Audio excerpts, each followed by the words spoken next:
Recently, I had the pleasure of talking non-binary business owner to non-binary business owner on Little Joe Barry's podcast, Business Baby.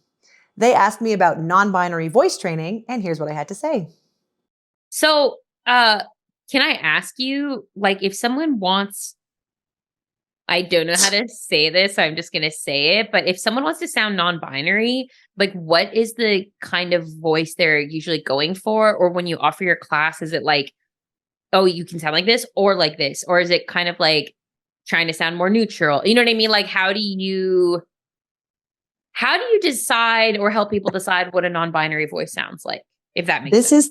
It totally makes sense, this question. Okay. And it's the big question that I'm trying to answer right now as I design this course, right? Because it's not so clear for a lot of reasons. Like, first of all, something I always say when we're doing like any kind of trans voice alteration is that you're always creating like two voices. Yeah.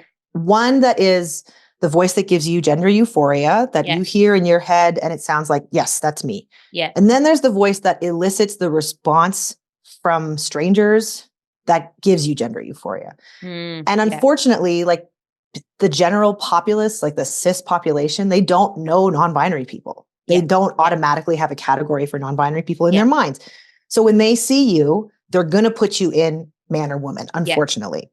So which one was going to give you less gender exploration, right?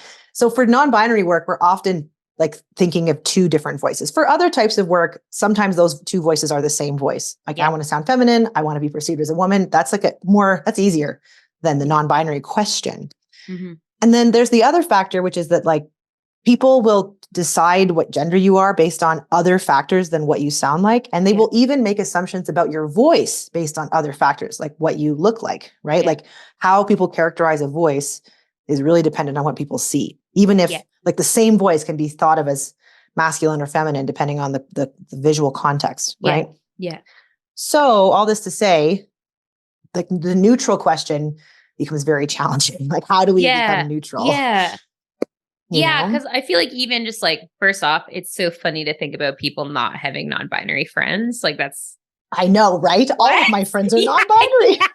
How?